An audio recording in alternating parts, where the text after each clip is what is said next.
This episode of the Major Issues Podcast is brought to you by ComicBook Clique at tpublic.com. Visit tpublic.com/user/comicbookclick to get exclusive one-of-a-kind merchandise, including shirts, stickers, and phone cases, all designed by us. Get your hands on the latest and greatest in comic book merchandise by going to tpublic.com/user/comicbookclick. And remember, you, yes you, are worthy.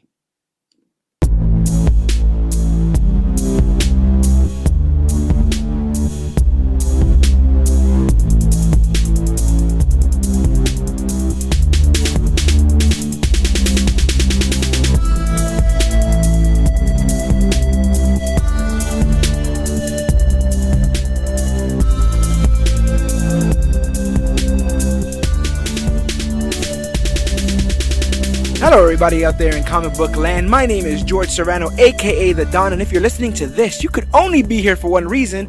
That's a brand new episode of the Major Issues Podcast, brought to you by Comic Book Clique. And as always, I am never alone. Sir, please introduce yourself. I am the Cloudus Maximus. I'm back. Cloudus Maximus is back in studio. We missed you, brother. I've been flipping. You know I know. I've been flipping. Cloudus Maximus has been missing for quite some time. I know you were supposed to step in for that Jessica Jones show, but got a little bit snagged in the multiverse, as things do, as things happen.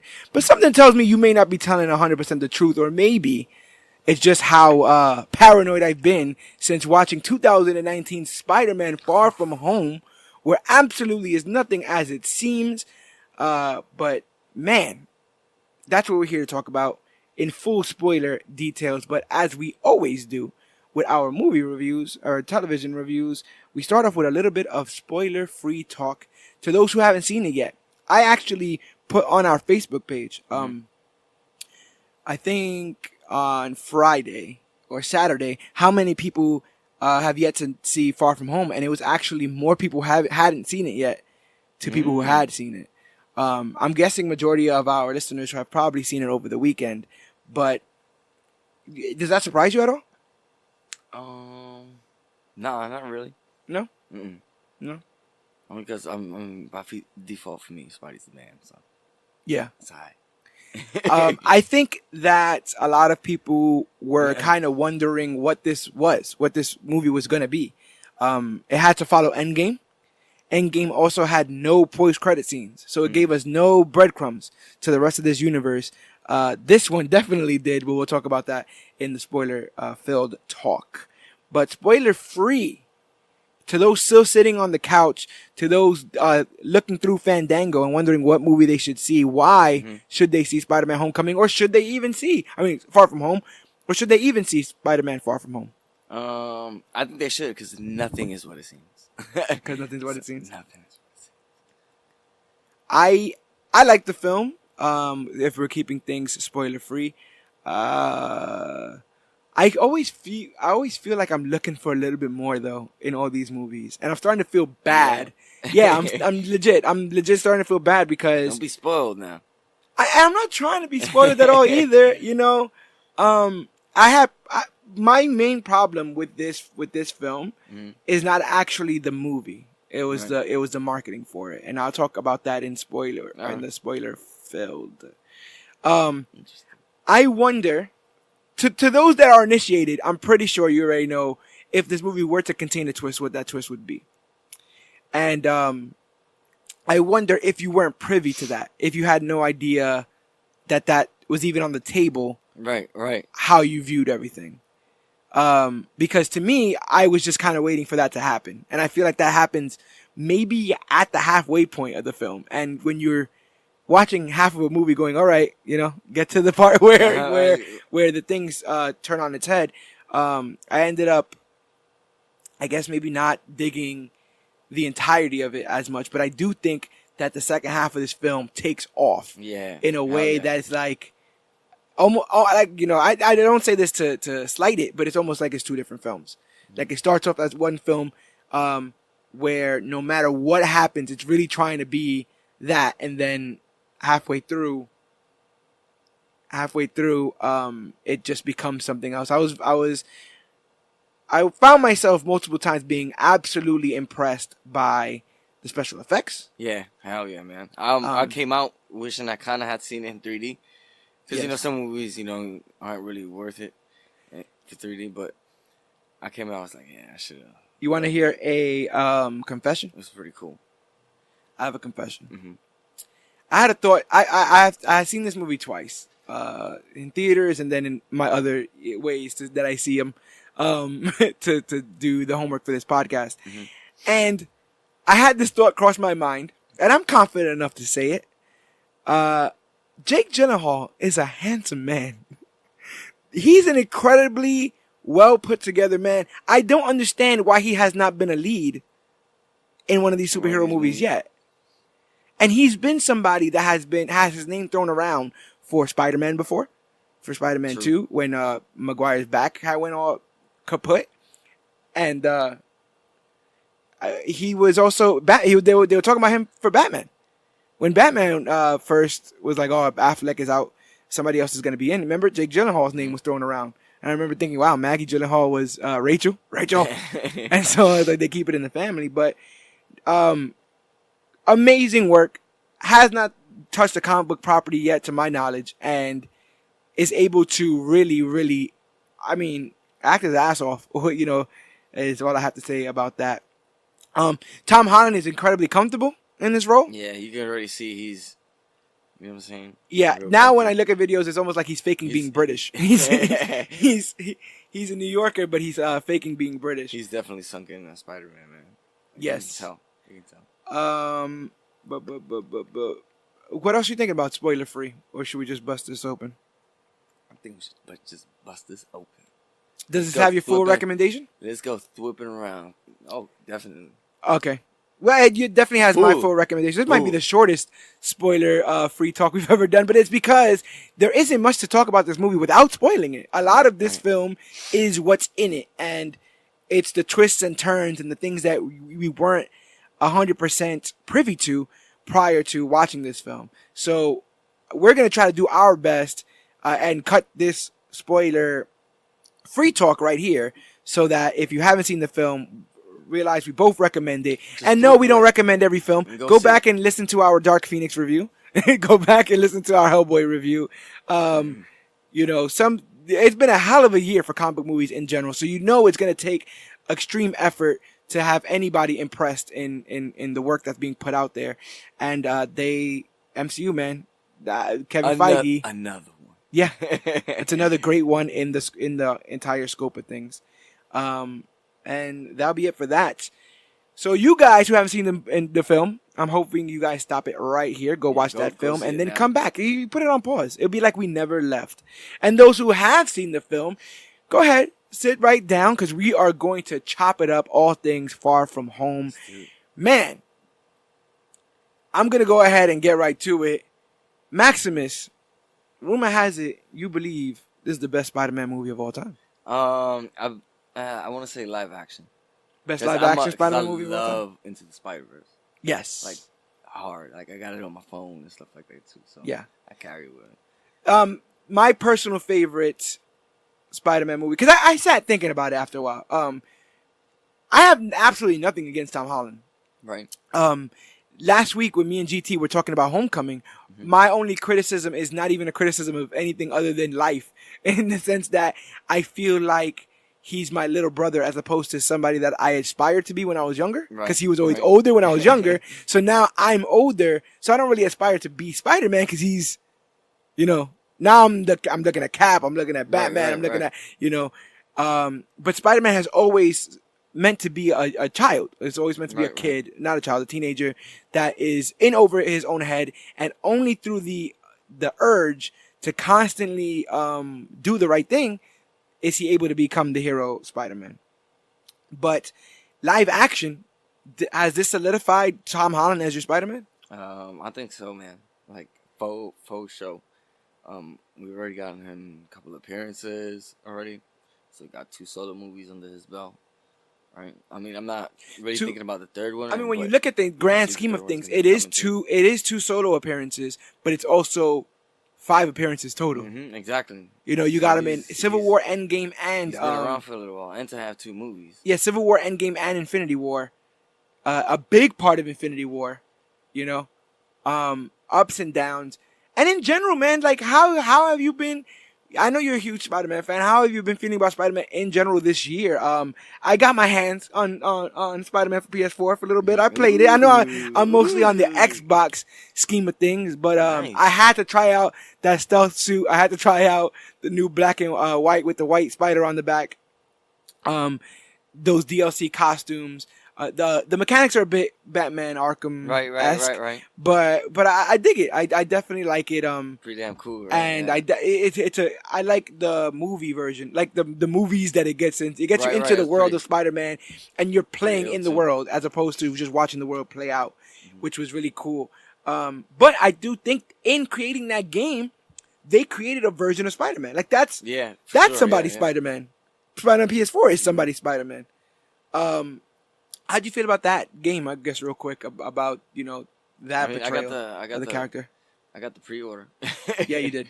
And I got but that was before. That's before you even knew if it was gonna be good or not. Yeah, so after the fact, how are you feeling about it? I'm great. I just played with the other suits too the other day. Yeah. So I was in there for a little while. Yeah. So between that, like you said, Into the Spider-Verse, which I mean, amazing. Go back and listen to our Into the Spider-Verse review. I love that movie, and that's probably my favorite Spider-Man movie. But that's not to slight this movie at all, because it definitely did things that Spider-Man movies in the past never did, and Spider-Man movies in the future will have to take note to doing. And I'm proud of them for that. I've been, since our last podcast, since Homecoming, I've been reading a tremendous amount of Spider-Man comics. I really want to get back in touch with Spider-Man in a way that I haven't been since I was a kid, because I forgot how much of that world I know, even by accident. I know Betty Brant, and I know Ned Leeds, and I know Midtown High, and it's the same thing across comic books, television, movies, cartoons. It's the same thing across all mediums. So it's like I can always just jump back into that world and feel like I know everything, because Spider-Man, not much changes with that. But were you expecting big changes in this film? Yeah, it was the first one after Endgame. Endgame, yeah. So I was kind of hoping they tie up some ends. It was cool to see everybody get snapped back. The blip. Yeah, so I guess Yeah, the not snap, the blip. because people getting snap and blip confused. I think the snap is the mere act of them disappearing, right? And then the blip is them disappearing and coming back. Like a the blip, whole like thing. a light turning on and turning off, Mm-hmm. kind of situation. And I like that human. I guess regular humans have a terminology for it. It's not.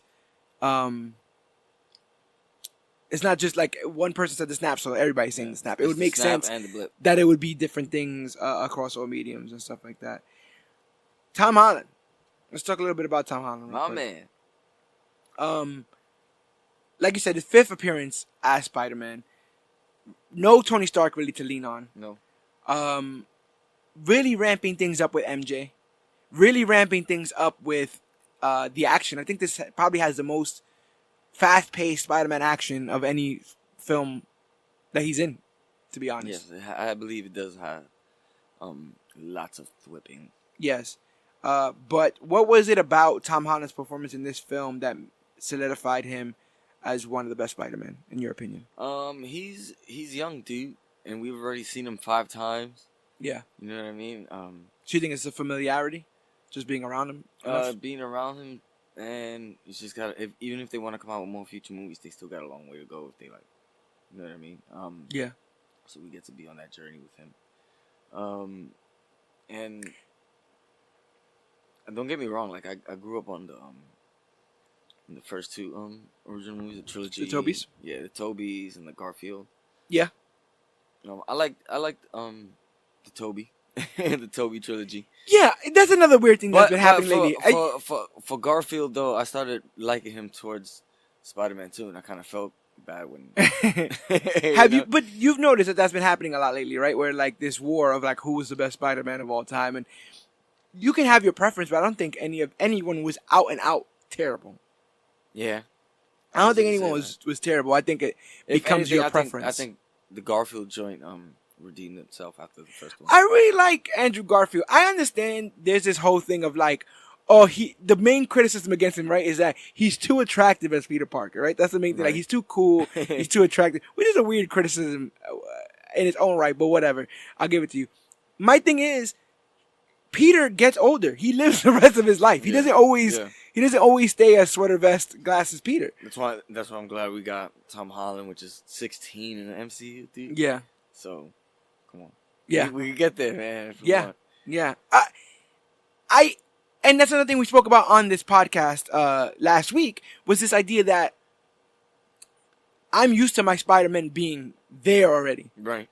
Especially with this binge I've been doing with the comics, Into the Spider-Verse, the video games. He's always done it. He's been doing it. He's done it. Do you find yourself frustrated or amused by Tom Holland's, I guess I would call it, rookie level Spider-Maning until he starts to really understand and feel his powers? Not really, because it's kind of cool to see him go through it. Yeah, so you're more interested?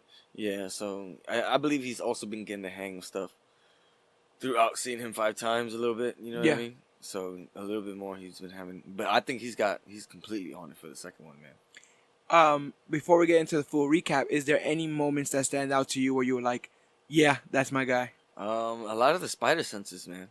A lot of the Peter Tingle. Peter Tingle. The Peter Tingle. I think. And go ahead and write in. But I was actually trying to find a way to use that for some of the merch that we make available at tpublic.com/comicbookclick. And I almost made a shirt that said, "You make my Peter tingle," but then I was like, "Wait a minute, that wouldn't be too mature." But let me know if that could be a hot seller. I'll go ahead and make it. But yeah, we see an evolution of the spider sense in this film, going from the hairs on his hand, that arm from Infinity War. Yeah, we are told that there's some bit of that spider sense when he's disappearing for the first time. And then we see starting to get more of it. yeah. Well, now we see that it's something that he kind of has to hone in on. He has to silence the room around him and then take in. But I really dug that portrayal of him just trying to silence out the world. My favorite, besides obviously like the sit down with Happy. I really dig right before then when Happy shows up and he doesn't trust that's Happy. Like the plane comes down and Happy shows up. He's like, whoa, like stay back, like hold on.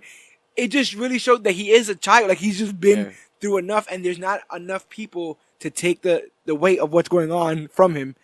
You really see him deal with that, and we'll get to the post credit in a bit. But this idea of Spider-Man never truly like being happy, like never truly getting the win, is something that they call it in the comics Parker luck. That Parker luck, because no matter what happens, you think everything is straight, and then everything goes to hell. And they encapsulated that perfectly. Which suit was your favorite? The black and red one, obviously. Black and red? I still thought the all black one was dope as hell. Yeah. The Night Monkey, as people be referring it to. We got the return of Marissa Tomei as May Parker and Jon Favreau as Happy Hogan.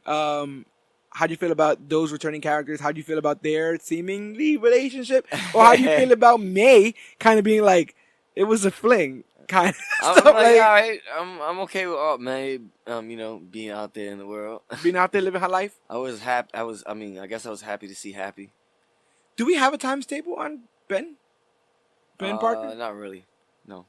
Good. I want to talk about that in a bit there. Yeah, it's always cool to see Happy Hogan, man. That guy makes me laugh. And then Marissa Tomei, man, he still continues to be the cutest Aunt May that's out there. Not to slight, Sally Field, and I can't remember the first actress's name. But yeah,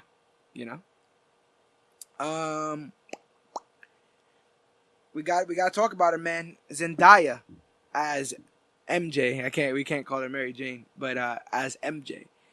It's been 2 films now. Right. She's flirting around with Peter Parker. I'm with it now. How do you feel about MJ? And do you find yourself more or less on board than you were in Homecoming? I'm a little bit more on board than I was in Homecoming.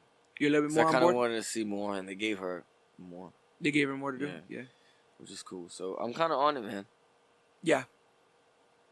Yeah. I'm wondering though if because she's still like Michelle, if they're leaving that door open, but they wouldn't. They wouldn't do that, right? Like, is he really gonna date MJ and then like in 2 years meet Mary Jane? You know what I'm saying? Like, you get what I'm saying? Like, right. is this all something that they're setting us up for, where they're going to change things on us last minute? I don't know.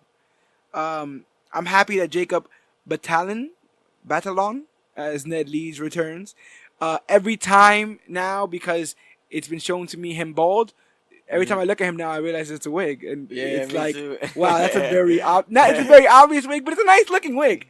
It's a nice looking wig. It's an obvious wig. I wonder how he feels about it. It's like I gotta put on my kid hair, you know.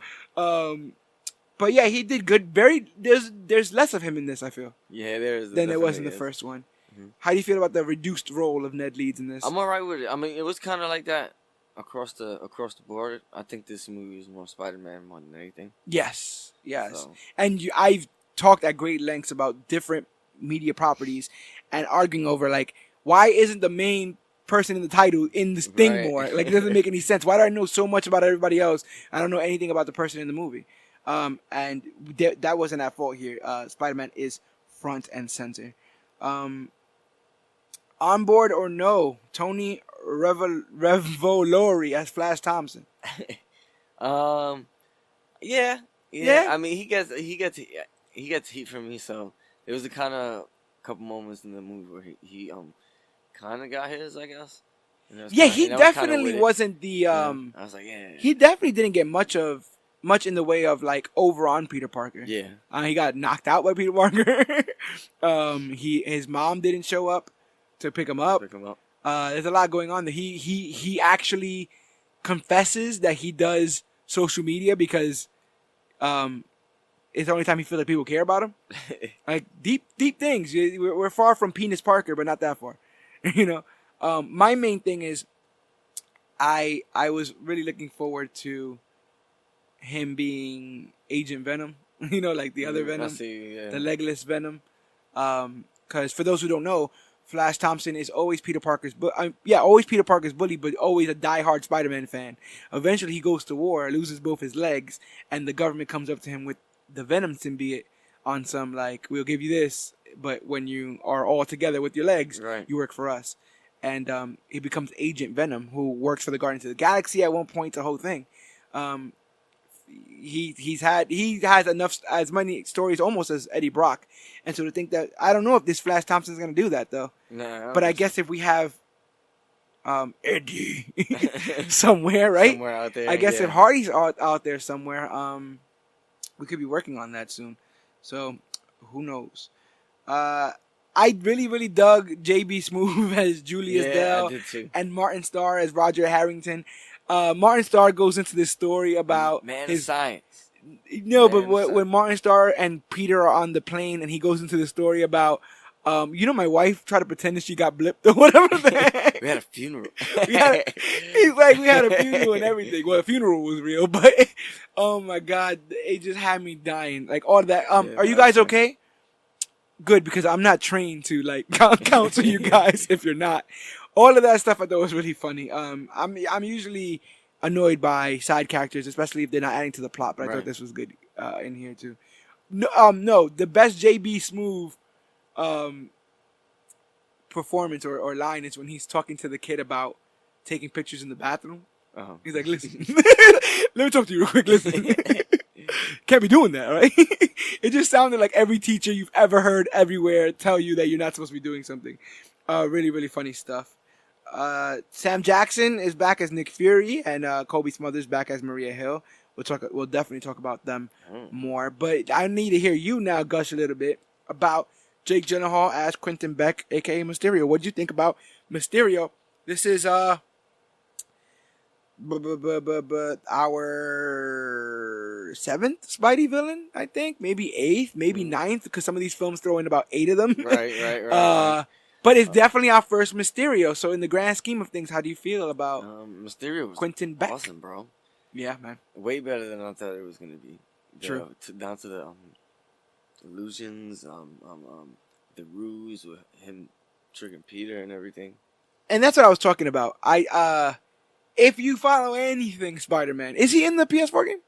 No. Okay. No. If you follow anything Spider-Man, you know that he is not a good guy. Right, He's never a good guy, but he always starts off pretending to be. If I had not seen that, I wonder how much that knife in the gut would have affected me. But I felt like I was waiting the entire time for that, and I also felt like all the things that happened before that were in the trailers. And so I was watching the trailers until the movie started. I mean, halfway granted, through that was like a little bit halfway through. That's what I'm saying. So like I'm like, okay, Mm-hmm. okay. Suit change. Yeah. Let's. What are we getting to here? What is the? I'm glad all that was first. I was really gonna be mad if they waited till like the third act to have it reveal and then it becomes a fight, and I'm like, I really just let them tell me a story for. Yeah, I really just let them tell me a story for a while there.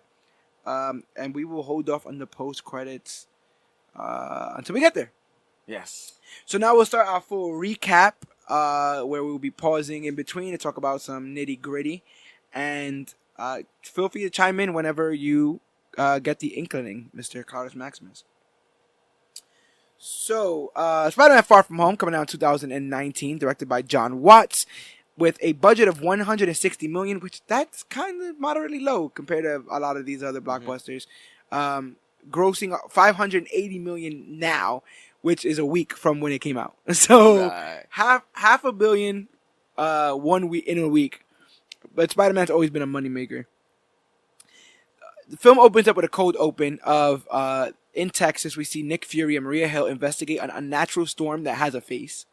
And later they encounter an Earth elemental. You see a superpowered man, Quentin Beck, arrive in a puff of smoke and begin to fight the creature. What do you think about that cold open? I like the whole... I don't want none of this.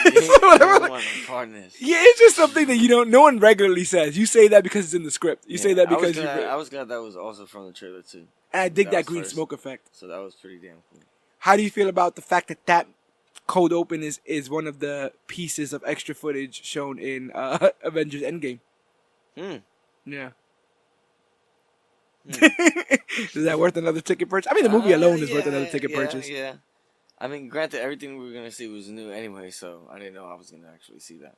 To be fair, they probably just could have put it as a post-credit, but they just wanted to make a point to be like, no post-credits. You know what I'm saying? But they really could have just put that first code up, and we would have been like, what? What's going on? Oh, my God.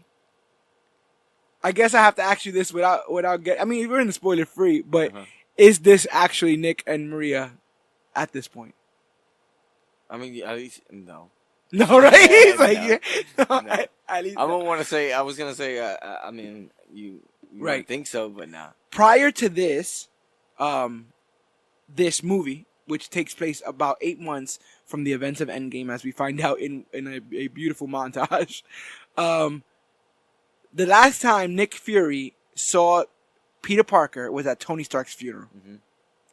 Tony Stark's funeral. Real Nick Fury and Maria or Skrulls? I think Skrulls. I think Nick would really be there though. Nah, he would be there. Would he be there? It's just the movie playing tricks on me. That's all. But I think it was really him. You think it was really him? I want to believe it was really him. I don't want to believe that's the day he decides he wants to sub. It's like the day in Avengers. I wouldn't be surprised if like right after that he was like, you know what? I didn't like getting caught off guard. We don't know about through this movie when it's him and when it's not. Yeah. I want to assume it's not from this moment on, but who knows? But I really believed him. He has a moment in this film where he's like, I used to know everything, and now I don't know nothing. Because we got Galactus coming. We got probably the Fantastic Four, Silver Surfer. All kinds of things about to come out of the woodwork. Majority of MCU Phase 4 is supposed to be taking place in space. Yeah. So I do think they set up all that very well. Yeah. But now every time I watch that movie, I'm looking for the tells. I'm looking for the, was that supposed to be a clue? Or is this supposed to be a clue? How do you feel when we get that beautiful Marvel logo coming up to And I Will Always Love You by Whitney Houston? How do you feel about Midtown School of Science and Technology's beautiful tribute They get to the fallen heroes. They get an E for effort. You saw the watermark? Yeah. It had the watermarks on the pictures and everything. They do a shot with the birds that reminds me of that video I showed you that I made with the doves, where it's like not even really well put in, but it's in there. And surprisingly, and I was surprised by two things. I was surprised that A, they think that Captain America is dead, but I guess that makes sense, right? Yeah. And B, that they even care about Vision.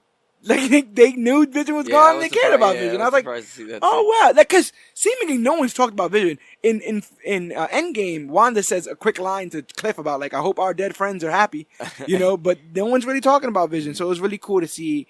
Some people care. Some people care about Vision. We then there's two big moments of exposition in this film, and I don't mind them at all. Where they just unload a lot of information on us without having to take their time to do so. The first one is this opening montage where we have the amateur tribute to the fallen Avengers. But we find out that the school, via their, what would you call that? News? What do they call that? Class news? Class? I guess, yeah, class news. Class news or something like that? School news channel that we saw in Homecoming with Betty Brant, I can't remember her co-star's name. He's always awkward. But we found out that they're restarting their academic year to accommodate students who were resurrected in the blip, which we were talking about 8 months prior. Were you satisfied with how they spoke about that? Is this the place to do the deep dive of what actually happened? Because it was kind of played up as like a joke. Aunt May says like, when I came back in somebody's house and they thought I was the mistress, And then in this they show the band disappearing and then the band reappearing. But then that whenever you give anybody any proof, it just raises more questions, because then people started going like, what happened to people in planes? I mean, that was did cool. they come back into the air? Did they come back in another plane? It's been answered away by like the Hulk said like, everyone who comes back, let them be safe or something like that. Like he eternalized that. But with push come to shove and with no real answers in Endgame, does this satisfy you? Yeah. Yeah. I'm just glad they got it out the way, all that out of the way first, so that way. It was a good way to just stuff, iron that stuff out. I do honestly think that was well done. Kids are going to Europe. 2 weeks summer field trip to Europe. School trip. And during this, Peter Parker, still distraught over Tony Stark's death, plans to confess his growing feelings for his classmate MJ and avoid heroics. It was only today that I thought, do you think this was like a bucket list kind of thing? My man went to space. My man got dusted with a snap. If you don't come back and go, I'm going to tell that girl, that girl how I feel about her. And I'm going to hit that bully across the head. And I'm going to, I really feel like maybe Peter started to really feel his own mortality there. Really started to realize that this hero game. Which is why he'd say he needed a break. Yeah, this hero game is come and go. But do you think that could be why he was so adamant about this MJ thing? I think so. What do you think is in Peter's mind back in school, post his mentor dying and half the universe coming back? You gotta get busy. I mean, I guess mentally he just wants to go on vacation too. Yeah. You know what I mean? After all that happened, space, Tony dying. Yeah, because we see later at the fundraiser for the homeless, which, I mean, you got some background in this in the PS4 game, right? Aunt May running a, what is it? Yeah, she helps to run a thing for the homeless. It's called Feast. I wonder if Mr. Negative Mind, what if at the next little fundraiser, he shows up and they're like, I want you to meet, what's his name? Mr. Lee. Mr. Lee? You had to get that right because they were going to be, our fans were going to get down your throat if you didn't get that Mr. Lee comment right. But yeah, at that fundraiser, we see that Aunt May and Peter, here's another thing. That's the only thing I'm not really satisfied with. The whole Aunt May and Peter thing. The thing, that's a humongous thing to find out. Yeah. But the thing is, in between when she found out are the events of both Infinity War and Endgame. And in comparison, right? Mm-hmm. A secret identity isn't that big to half of the world disappearing and reappearing. So I can understand that 5 years and 8 months after everything, that they would be cool and slapping hands and stuff. But she doesn't really ever show any concern for his Thorping. him being Yeah. it was stupid. Is that me? Nah, I kind of wanted to see because she hasn't really talked to him, or we haven't really gotten to see her talk to him about it. Are we supposed to be thinking like she's a younger, hipper? Maybe, yeah. I'll buy you guys beer. Me? Yeah. Kinda, maybe. Yeah, I dig it. But Peter is warned by Happy Hogan that he's going to be contacted by Nick Fury soon.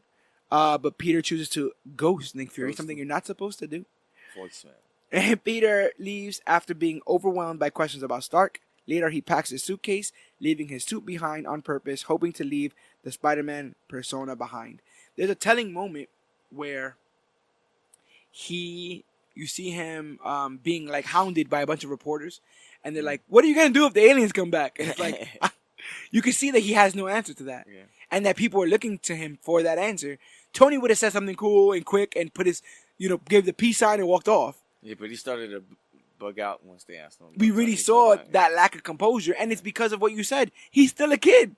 He literally is still a kid. He was not waiting for he was not ready for the coach to straight up die, and now he's now the coach. And that's why I want to talk a little bit about Far From Home Peter Parker versus Homecoming Peter Parker. Because Homecoming Peter Parker was all about, give me more responsibility, give me more of this suit, unlock the whole suit. I could do this.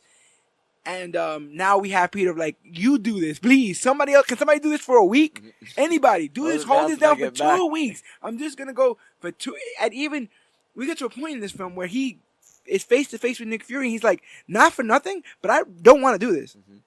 And what can you speak to that change? What do you think is that? Is that just experience? Is that the death? Is that I think it's all of it. Biting off more than you can chew? Because before being dusted, he was fighting his friends. I guess. I mean, they weren't really his friends, but he was fighting in the airport. Yeah.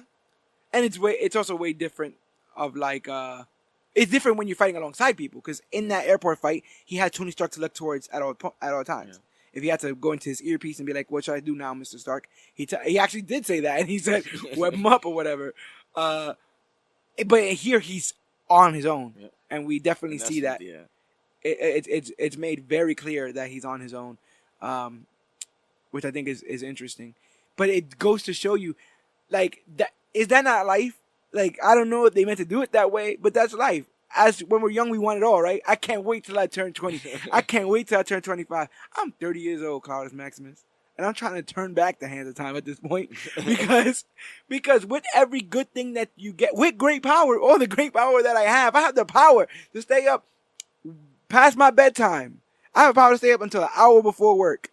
But I then have the responsibility to walk my tired ass into work and work for 8 hours, or lose my livelihood and my place to live and eat and all those things. So with great power comes great responsibility. He's really feeling that now. He's really feeling the weight of that. So I definitely thought that was cool. I think that heroes should grow from their movies. Like, I'm really glad he was by himself too, because I guess the second go around he got not really I guess they decided he really has to prove himself, because this is more Spidey movie than Far From Home. And people still have their negative views on, like, because there's a lot of people that's not digging how tied to Spider-Man Iron Man is. There's people that literally, if you've grown up with any other interpretation of Spider-Man, Iron Man is not this. So I feel like they had to turn it up with the flipping. Yes. He still has to be. He has to be his own character in a lot of ways. I saw somebody call this Iron Boy 2 Far From Spider-Man. So people have their say. I like it. I definitively like it. But I can see people's what they get tripped up on, and it's this idea that Spider-Man, who's been his own man for wherever you've seen him, is now almost an apprentice to Tony Stark. And now that Tony Stark is dead, people are asking him if he needs to be the next Tony Stark, which would be like looking at Batman and asking him if he's going to be the next Superman. It's like, no, he will always be the best Batman, but if you're looking for somebody to fill that role, you're going to have to look a little harder. A short film titled Peter's To-Do List, showing Peter retrieving various items for his trip, and fighting that mob in that weird sushi spot or whatever. I thought it was sushi spot because I think it had a lobster tank. You know what I'm talking about, right? Yeah, yeah. The Iron Spider, him beating up a bunch of people that was in the trailer. Mm-hmm. Those are gonna be in their own exclusive mini movie put on the Blu-ray. Ooh, But nice. harping again, I would have loved some smart ass Spider-Man in this film. Yeah, yeah. You know, I really dug that whole I'm already doing your work for you. Like that's as much my Spider-Man as all the other stuff, and I felt like them cutting that out was kind of I don't know how I feel about that. It was alright. I didn't even notice till after the movie anyway, so it was like. Well, I noticed because I figured that was in New York. So once he left New York, I was like, what? Did I miss him getting the passport? Did I miss him getting his toothbrush? Did I miss all that stuff? But literally all of that stuff is going to be compounded into a mini movie, That's cool. probably 20 minutes long, called Peter's To-Do List. I guess they're going the DC route with it. I don't know. I don't know. Extended edition, the ultimate cut. Release the Parker cut. You know what I'm saying? They board the plane when Peter's plan to sit next to MJ fails, and she is seated next to Brad Davis, a younger student who is now Peter's age due to the blip and likes MJ too. On the plane, Ned and Betty Brant become an item, leaving Peter by himself for the trip. Peter and his friends travel to Venice, where he completes one part of the plan to get MJ a Black Dahlia necklace. It's at Venice that him and his friends are among those attacked by an enormous water elemental, which proceeds to wreak havoc on the city. Peter tries desperately to stop the monster in a makeshift mask, but fails to do so. Quentin Beck arrives and after a heroic battle destroys the creature while Parker attempts to help. Seeing Beck relieves Peter as he believes that this mysterious man they are calling Mysterio can handle the elemental threat, so he can continue to try to bag MJ. Alright. What do you think of Peter's plan? First of all, I laugh at his choice of mask. You rap at his choice of masks? Yeah. I like that he chose to wear a mask, but there's several times in this movie where he just is maskless or barely masked. It's like, and I'm nobody like, see you, and bro? I'm like, they got you. Which was why it was funny what happens at the end. But they do make it a point several times. He doesn't bring the suit to be like Spider-Man's not in Europe. You know, like it can't be Peter Parker's in Europe and Spider-Man's in Europe. People are gonna put the two and two together, and I thought that was very smart because we're in that day and age where like, come on, give us a little bit of credit here, especially with social media and stuff. But yeah, Quinn comes in like a house on fire, right? He comes in, handles it, hot tag. handles the whole situation. Peter is in awe, and it looks cool. All the things like the way he stops the elemental, he like handcuffs him. He like opens two portals, handcuffs the elemental, and then like splits it apart.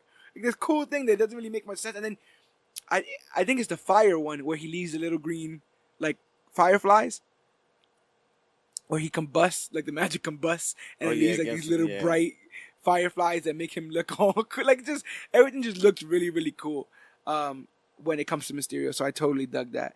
How do you feel about like Ned being like, oh bro, we gotta get down and solve this, and he's like, that Mysterio guy looked like he figured it out.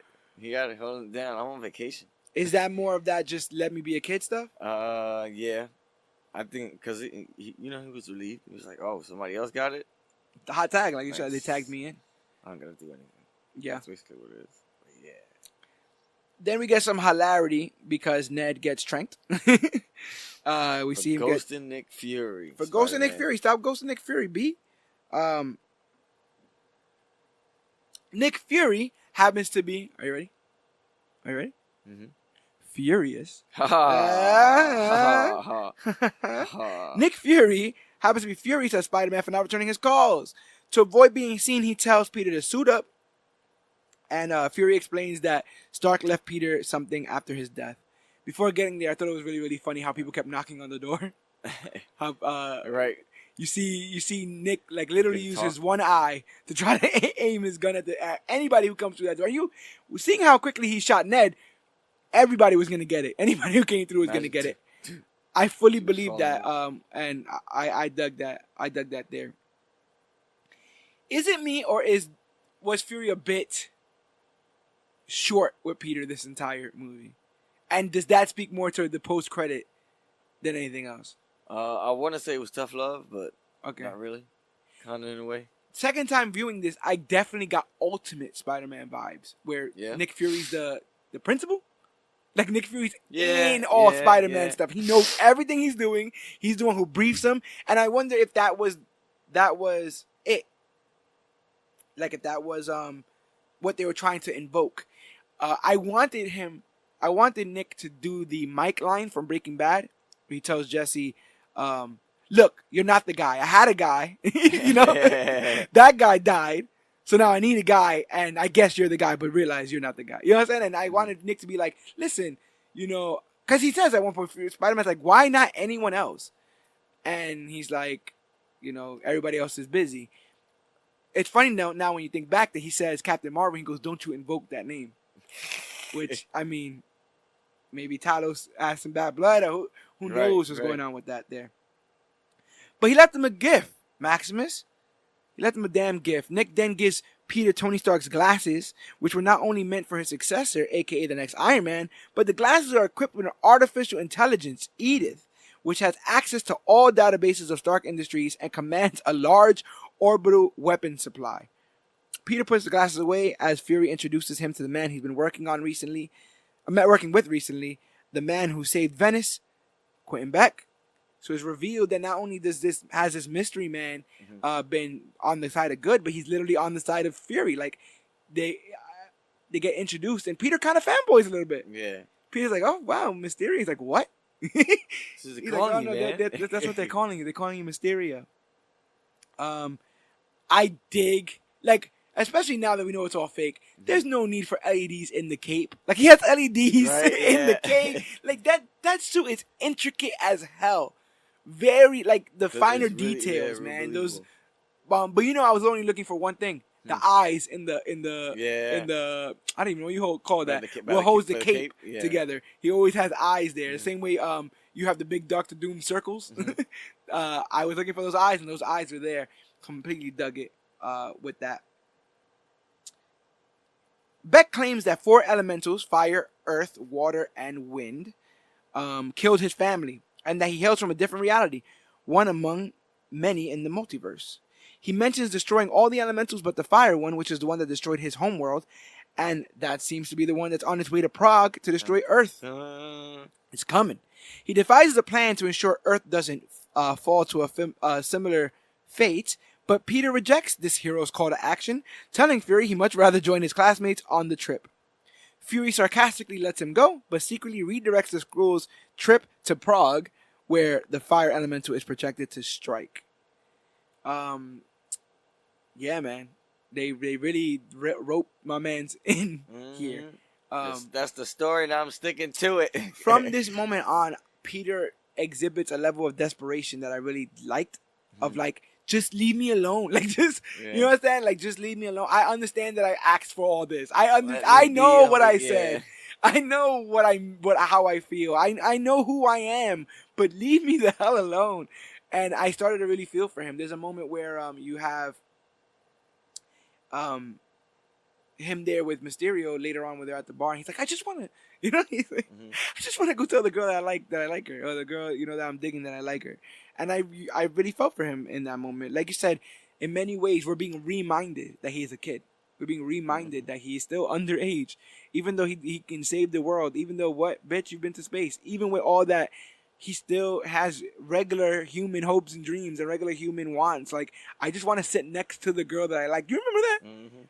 You married now, so now you sit next to the girl you like all the time. But there was a moment where you just that was enough for the day, right? To sit next to your crush. And Peter can't even sit next to her anywhere. The opera, the plane, nowhere. It really sucks for that guy. Got dusted, defeated Thanos, and they still wanted to get busy, right? Yeah, man. Now they're in Prague. Peter. And now they're in Prague where the fire elemental is supposed to strike. And speaking of strikes, on the bus to Prague, Peter finds out that EDIF stands for Even in Death, I'm the Hero. It's a protocol and AI that Tony Stark implemented inside of the glasses. I thought that was hilarious. And he learns of its weapons capabilities when he accidentally sent an airstrike over on Brad via the Stark satellites, because Brad took a picture of Peter changing one of, I guess, the SHIELD agents or one of the operatives, and was gonna send it to M. That was one of the dirtiest, underhanded things. Yeah, that was kind of greasy. It's like I don't remember if bro code existed that young. I'm pretty sure it might have. I don't know. People were doing dirty things back then. All those 3-way phone calls and kind of, you know what I'm saying? Like all the conversations now. Could you imagine being in high school with this, with a paper trail, like text messages and social media now? It'd be incredible. It'd be ridiculous. I do not understand how kids today manage. Way braver, way tougher than me, because I do not know. Bananas. But yeah, almost kills poor Brad. He manages to take down the drone set to attack Brad, and it really ends up being fully aware of the loaded gun that he's been handed. And I really felt like that's what we felt, right? It's like, these glasses are not to be messed with. I like that jump out of the moonroof moment. The first Spider Sense moment. Yeah, no. When he jumps out to Web, he's like, everybody, look over there, and he jumps straight up through the thing, and is able to web the drone. And then he comes down, and his hair's all crazy, and Betty's like, "You think we would have noticed, Peter?" And he's like, "Well," he's like, "Your new look, I like it." Really, really funny stuff. Throughout this whole time, MJ is giving Peter a bunch of looks. Like, she's constantly looking over her shoulder at him, finding, I guess, to try to see. You think she's having suspicions already? Do you think she's suspected from Homecoming? I think she got hip to something. Because she kind of puts him on the spot in Homecoming at the end. She does. And his reaction could be the only confession you need. Like, he was like, what? No. So she's probably just trying to put together the pieces here. I think she has a suspicion. That's about it. But another thing is, we also find out that she likes him. Mm-hmm. And may have liked him who knows how far back. I wonder what that does to you for both of those realizations to come out, right? So it's like, I like him. I would really like to sit and talk with him, but I gotta wait for him to make the first move.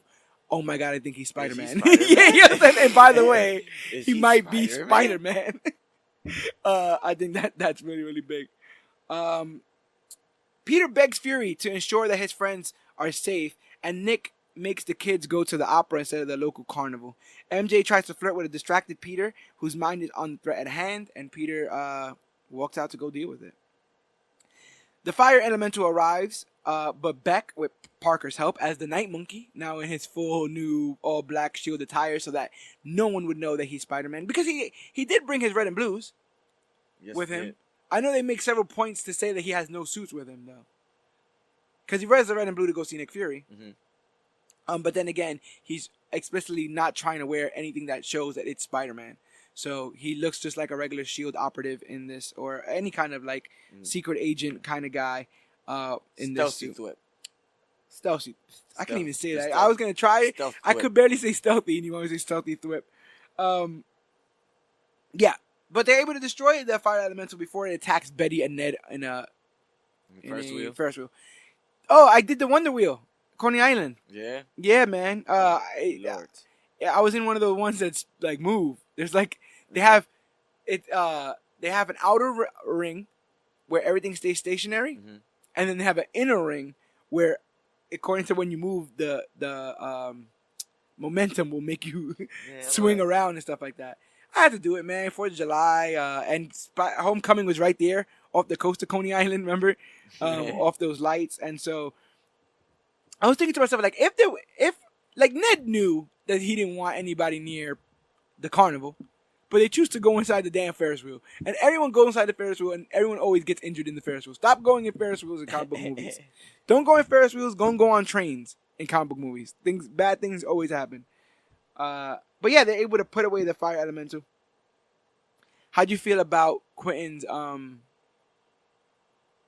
his heroism in this one?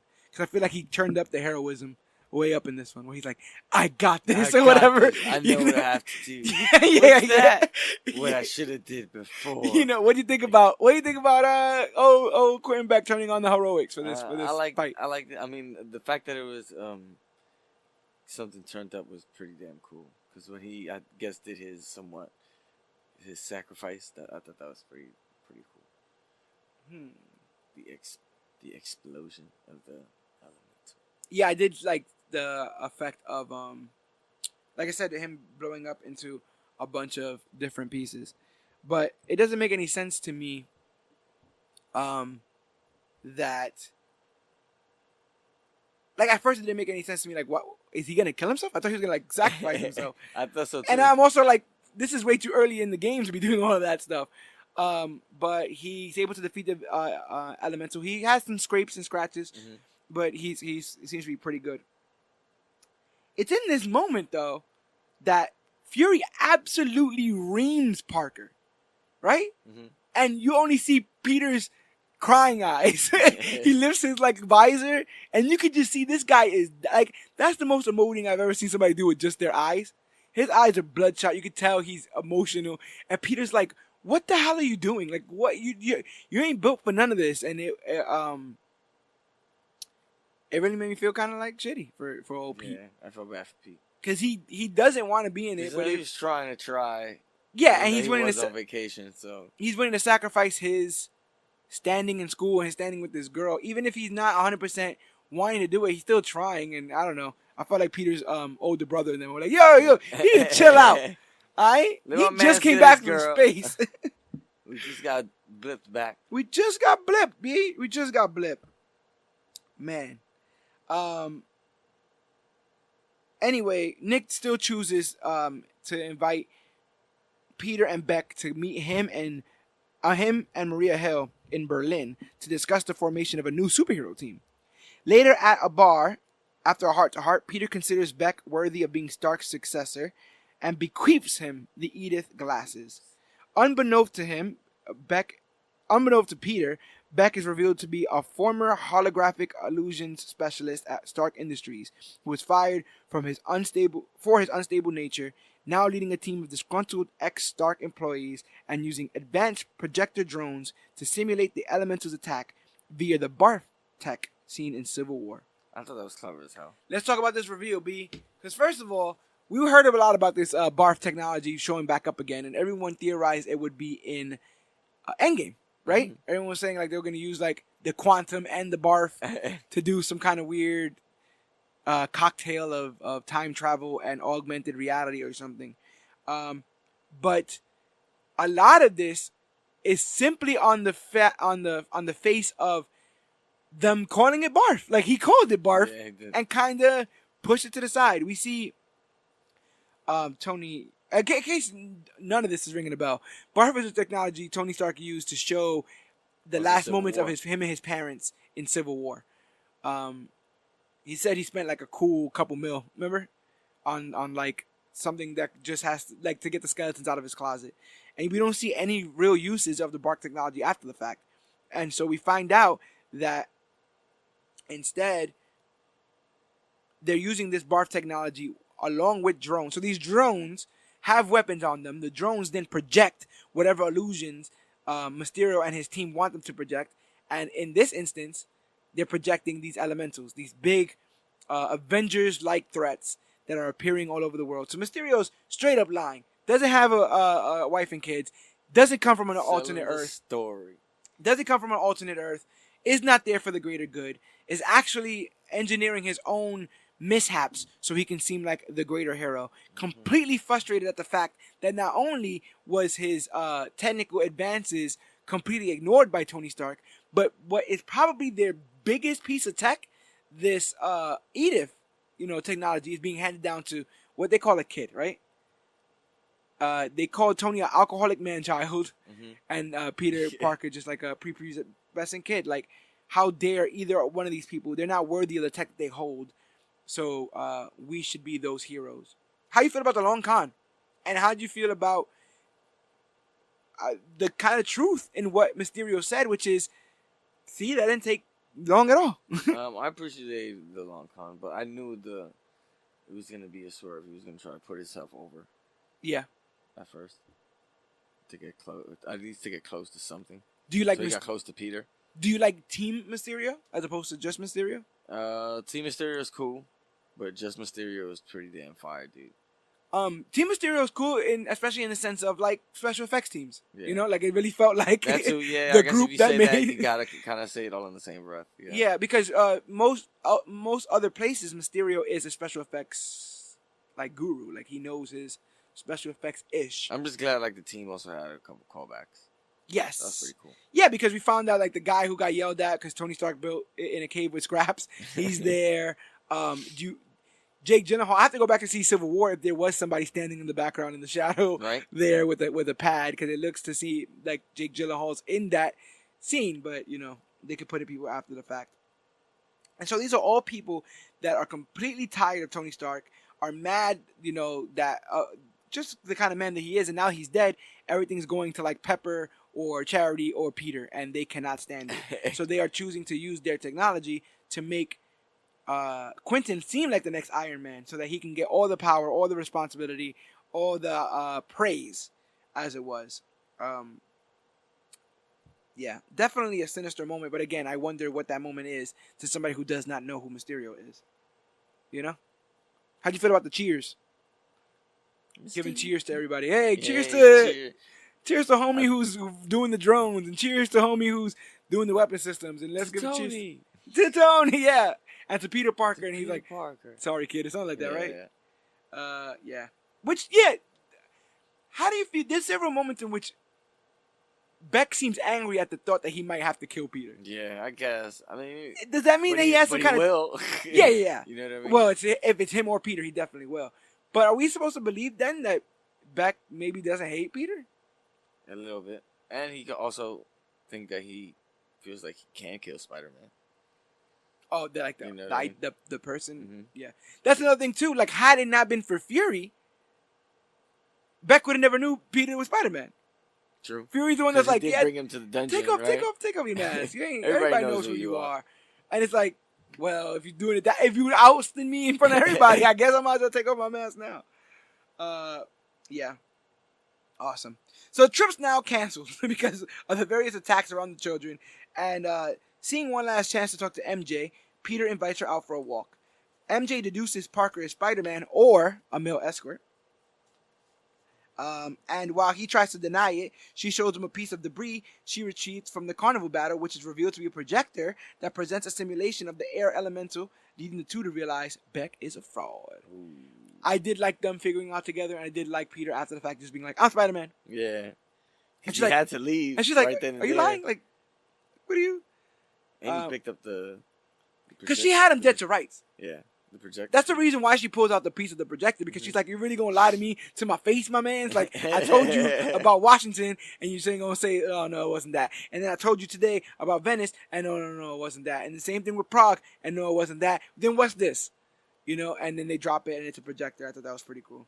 I also like, you get a quick moment of Beck playing around with his tech, with all his guys, and he's like, you took my family, or whatever. he's like yelling superhero things, and but the thing is, he's not happy with the damage that the drones are causing.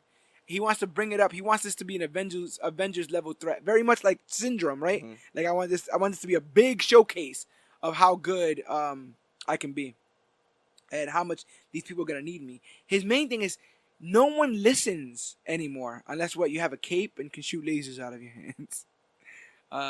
Which is kind of sad, but we'll talk about that in a sec. But like I said, when he's preparing for the illusion with his crew, Beck discovers MJ took some evidence of his deception. So he knows that she knows. Yep, and now he knows that her and Peter got to go. The loose ends have to be destroyed. Parker, hoping to out Beck to Fury and Hill, travels to Berlin and meets with Fury, only to realize that the version before him is an illusion created by Beck. He battles multiple illusions before Nick Fury apparently subdues Beck. Fury forces Parker to reveal anyone who has knowledge of the deception before being revealed as another illusion. Mm-hmm. A simulation inside of another simulation. And Beck, with his illusions, forced Peter to walk backwards, ultimately in the path of a running train. Peter survives, albeit badly injured, and falls unconscious in a train car. One of the best moments in a Spider-Man movie ever. I'm gonna get to the cool illusions stuff.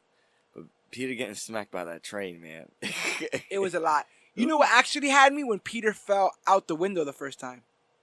He falls, and he falls in the illusion, but when he lands, it snaps you back to reality, and he's back in the black suit, and then he snaps him back into another illusion. He has the glass falling down around him and stuff.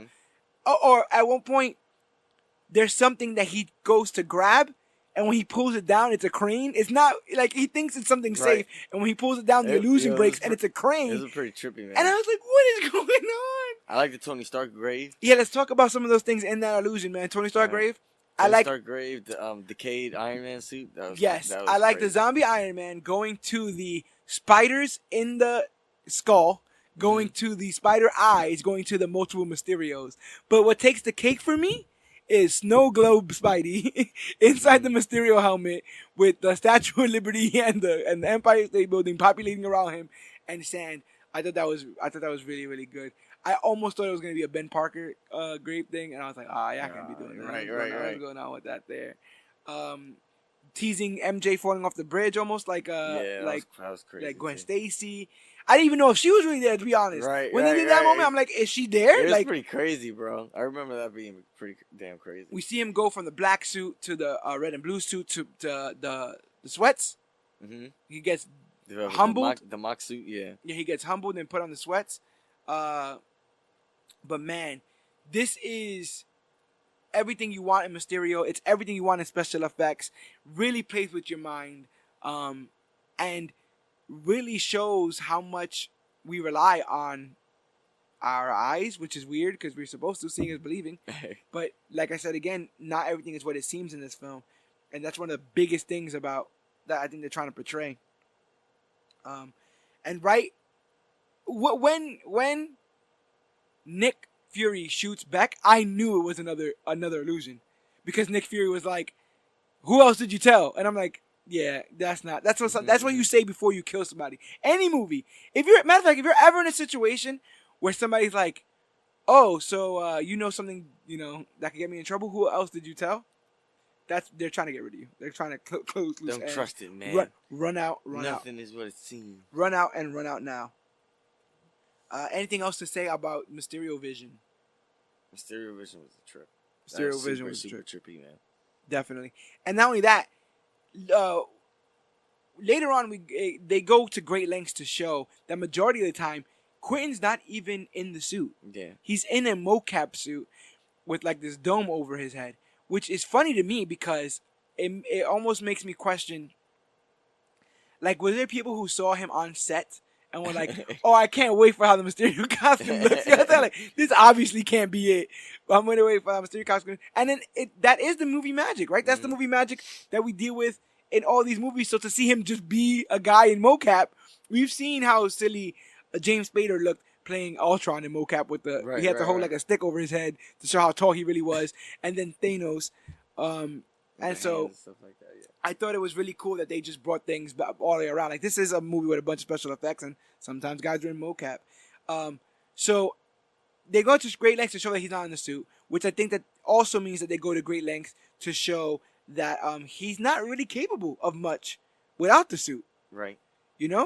And so Spider-Man can, with one good punch, probably just knock him out. But in this moment, he can't even get a hand on him. He can't put a finger on him.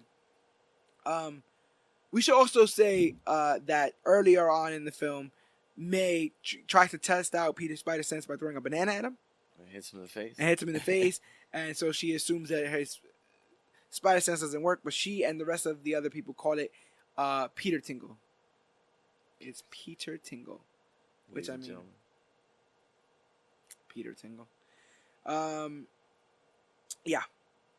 Awakening in a jail cell in the Netherlands, he breaks out and contacts Happy Hogan. He also goes to the great lengths to say how great the Netherlands is, right? Like, the people in the jail are cool. The guys at the shop are cool. Everyone's so nice. The jailer is wearing the night monkey mask and talking to his wife on the phone. Black stealth suit, yeah. Which I thought was funny. I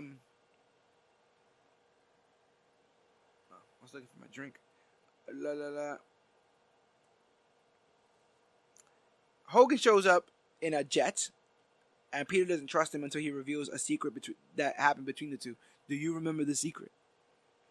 I do not. So the secret is, when they were in Berlin to get ready for Civil War, Peter ordered an adult movie at the hotel. according to Happy, it did not tell him what it could not tell him what the film was, but he could tell by the price that it was an adult film. What is Peter Parker watching porn for in Berlin before Civil War, bro? Peter. My man was really trying to get And ready. I got hiccups. He was going through it at the time too. He didn't trust nothing. No, and he's banged up. Mm-hmm. He's really banged up. He seems stressed, and really like just pushed too much against his, like pushed to his edge. He's a cornered animal in a lot of ways. The two get on the jet and they begin to talk about Tony. Before they talk about Tony, they have a really small, very poignant moment that I don't think is going to be discussed by many other people. So I'd like to discuss it with you and what I think that moment means. It's the moment of Happy stitching up Peter. And Peter continuously getting annoyed because it hurts. But what actually annoys him the most is the idea that he's not supposed to hurt because he got superpowers. Right. Happy tells him, "Well, don't you have like super strength or super hearing or whatever?" Yeah. And he's like, "It still hurts," and it's almost like he's telling that to the world. Mm-hmm. You understand? Like, I get y'all all think I'm Spider-Man, I got this, but like everything still hurts. Yeah, everything emotionally, hurts, physically, I'm still in a lot of pain from my mentor dying. I'm still in a lot of pain for not being able to. This one plan that I had with this girl, my one school trip to get back to normal, they took that away from me. I gave somebody like what is it, like literally a war machine, like satellites that command drones that could destroy whole continents. Like, I'm not good at this. I'm not good at any of this. How do you feel about Peter's defeat, or speaking in defeat when he was talking to Nick Fury and opening up about his concerns over being viewed as the next Iron Man? I feel like he thought people expected a lot from him because Tony dubbed him as, I guess, the one. You know what I mean? But he felt that though. He felt that in the news when they were talking to him as new people. I still feel like people forget that he's 16, dude. I forget. You know what I'm saying? Because again, like Nick Fury, my rationale is, well, you've been to space, so what do you? But I'm still 16. It's true. And it still hurts. Yeah, and it still hurts. Happy? It still hurts. What I like is that Happy opens up and says, like, you're tough on yourself and you're second guessing everything. That's exactly what Tony did. Tony was a mess, a literal mess. It kind of sucked to hear him talk like that, though. But it's the truth. Yeah. Like when you get to Iron Man 3, and that Iron Man 2 almost kills Pepper. Not what he was saying, but in the past tense, because. Oh yeah. You know what I mean? Yeah. Because when you think about it, this was a slow motion car crash that Happy saw. Mm-hmm. From the events of Avengers on, right? Of like him being obsessed with his work and not sleeping and just trying to create something that could hold off an Avengers level threat. And he really tells Peter, he lets him know, like, not knowing what's next is not necessarily the sign that you're a failure. But to show that you made that your work, that you got something in you, like to show that he didn't make a mistake choosing you, you have to be able to bounce back. Mm-hmm. And he says he's regretted and has second thoughts about everything except for choosing you, which was a nice, cool moment there. Go ahead, Peter. And then he calls his bluff, and he says, "Your friends are in danger. You ain't got no tech. What are you gonna do?" And there's this moment that it turns into a joke. But I really wish they would have just let it go for a second. That'd been cool. But he stands up and he says, "I'm gonna kick his ass," and it's the first time he heard Peter Parker say ass. Yeah. You know what I'm saying? Like, he's always Mr. Stark. You know what I'm saying? And now he's like, "I'm gonna kick his ass," and then it gets cut because Hogan's like, "No, like right now, like really, what are you gonna do? Because we're about to deal with that now." Oh no, he goes because we've been hovering over this tulip field for like 20 minutes. Beautiful field, right? Mm-hmm. It's like all kinds of different colors and stuff. I thought that was really cool. Peter gets the extra motivation he needs, and what Happy reveals a suit manufacturing machine left behind by Stark. Peter uses it to synthesize a customized costume. He completes the Tony Stark image by placing his hand inside the hologram. Yeah, I thought And, that was oh man. Yeah. I like that part way more than I. It was, to me, it was very much There's a lot of things too, though. the burgers It's the line, little the things. cheeseburgers line in Endgame, which is, I'm literally forming these thoughts as I'm talking. That's why I'm stuttering right now, because it happens, and your heart hurts. Your heart, you know what it means, and your heart hurts. And in many ways, you think you're the only one that understands how tough this is. And then the camera cuts to Happy, and you're like, if anyone sees what I'm seeing right now, you see that, right? Tell me you see that, because I'm seeing Tony Stark. Tell me you seeing Tony Stark here. How do you feel that? I know we're going a bit ways back. How do you feel about that moment where they made Beck put on the glasses? That was a bit kind of like, damn, right? That was a little. like, nah. Now you're Tony? Nah. Oh, now you're Tony? He kind of, with the beard and the hair, he kind of, I was like, come on, Peter, why'd you do that? Oh, man.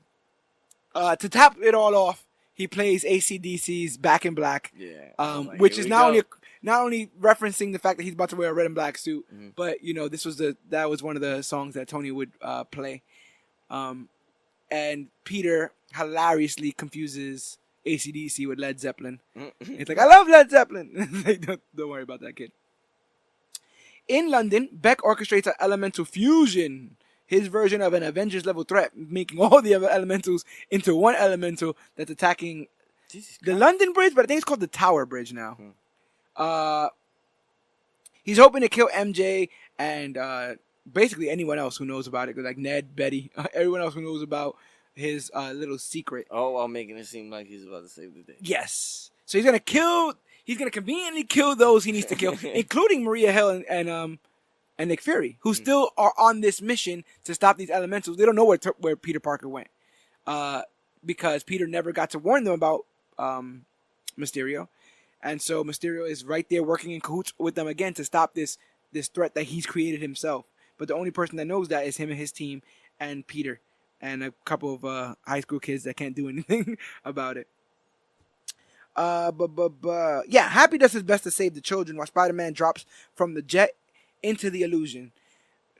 Peter fights hard before finally breaking through the illusion, regains control of Edith, and is able to defeat Beck, who dies by a misfired drone gunshot. Let's talk about that. Peter tingle. That was a. Let's talk about that whole Peter tingle moment. That whole thing there. So we have an instance of Peter. First of all, Peter inside the I was gonna mention that. Hologram. Amazing. Yeah, money. Peter creating situations to web up the drones. So good. Like he created like a trampoline kind of web, and then bounced up against it and pulled them all down. Like skills that we hadn't seen before. I would have kind of liked to know where they came from. Like I feel like it was all just in heart. He just had this much heart. He was like, screw it all. Or like, if I don't do this, everyone's going to die. I don't have a choice. That's what I was trying to say earlier, man. The whipping in here is serious, dude. Yeah, definitely. There's moments where I'm like, how did he?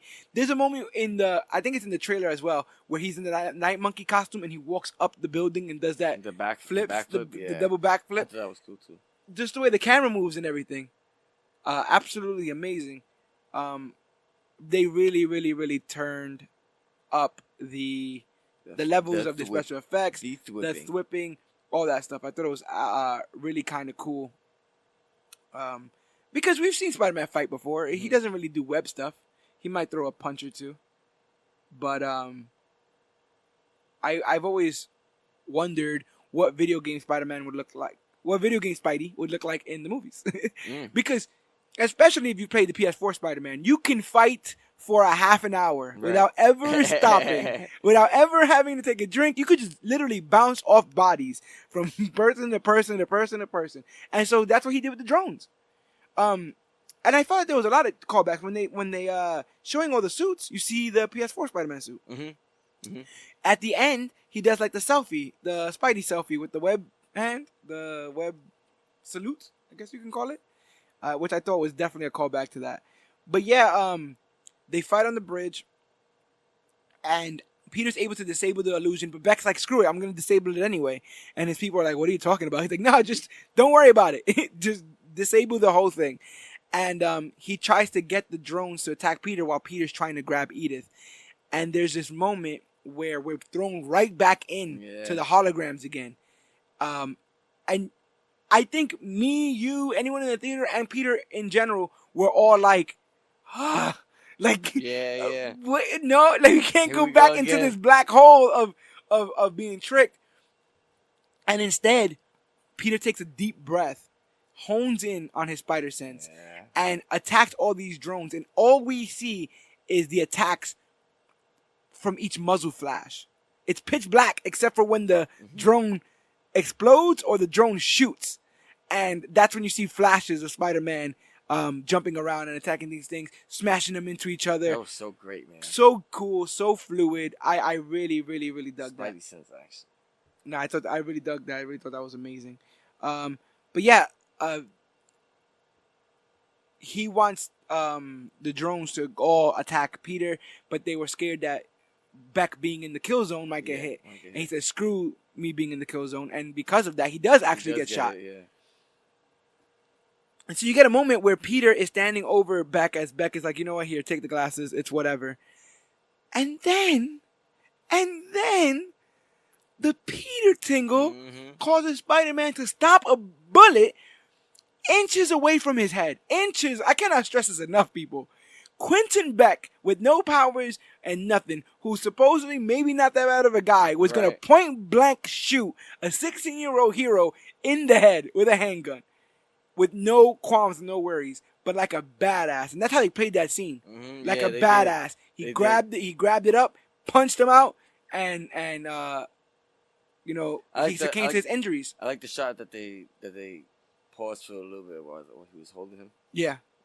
And that was even when he was holding the bullet, they paused, and Peter made a face like, "You mother."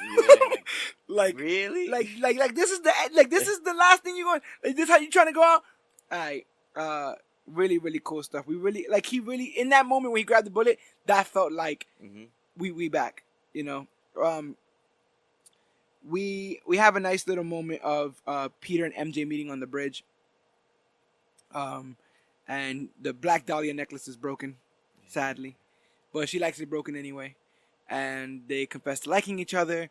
They kiss a couple times, realize that they like it, and start to make out. And my whole audience clapped. People were very happy that Peter got his Peter got his boo. They were very into that, so I was into it too. Peter returns to New York City and begins a relationship with MJ. The film ends with the new couple swinging through New York City, something MJ doesn't seem to like. And she's gotta get used to it. She'll get used to it. You think she will? Maybe, hopefully. She might be one of those that's too cool for it. She might be one of those, like, you know, you do it. I'll see you on the train. I'll take the train. I'll meet you over there. So now we're done, right? So talk to me about where you're at now. Movie's over. I was like, damn, that was good. Yeah. The Mysterio stuff. Super on the thwippage. More thwippage. Maximum thwippage. Yeah, maximum thwippage. Yeah. So I'm like, ooh, okay. I'm here now, you know. What else? You know, I'm waiting for the post-credit. And that's another thing. Besides anything else, the post-credits were rumored to be blockbuster. Yeah. Everyone knew, stay for the post-credits, stay for the post-credits, stay for the post-credits. On the last podcast, I think we theorized all kinds of Fantastic Four, and they're opening the floodgates for this, they're opening the floodgates for that. One of the things, I'll pat myself on the back. I've been saying like a crazy man since March, and we'll get to that with the actual last post-credit scene. But let's talk about that first one. So MJ and Peter. Doozy. So MJ and Peter continue their maximum thwippage. Thwipping. They get right to Madison Square Garden, which, my heart, because of the big screen there. Right. Because of my school was right around the corner from there. I've gone to many wrestling events there. No money. I very much know that neighborhood. And so when he landed there, I was like, that's pretty cool. And he's sitting there and he's talking with MJ. MJ's all like, I'm not about doing this anymore. I don't want to thwip anymore. And all of a sudden the news comes up. Breaking news comes up on all the screens in New York, including the big one in front of Madison Square Garden, and the news is purporting that not the news, J. Jonah Jameson. Well, That's the source. Yes, through the source of the Daily Bugle, we find some footage of video taken that's augmented, changed up, video that has been corrupted by Mysterio to show Peter Spider-Man being in charge of the Edith technology and Spider-Man being in charge of these drones. So this entire footage seems to place all the blame of all the drones attacks and any casualties due to the drones on Spider-Man, who we know is down with the Avengers, and if they connect this Edith technology, they have all they need, right? Especially with this footage, that's all people need. And right then, you're like, okay, wow, this is one big pickle that people got to get out of. Then they showed J. Jonah. Mm-hmm. And I was like, oh my, I clapped. Yeah, I audibly clapped. Everybody in my theater was, I was like, wow, they did this. I don't even care. Like, I don't care what it means. You don't have to ask me. You don't have to ask me questions. Cool. You don't have to answer nothing. But the Daily Bugle has been turned into this like conservative, InfoWars, fake news kind of website. DailyBugle.net as opposed to the Daily Bugle. But we have J. Jonah calling him a menace, calling him a problem. So Mysterio. Spider-Man. At one point, he says he's responsible for the death of the greatest hero ever, Mysterio, or something like that. Very much in keeping with J. Jonah Jameson. So I thought that was very interesting there.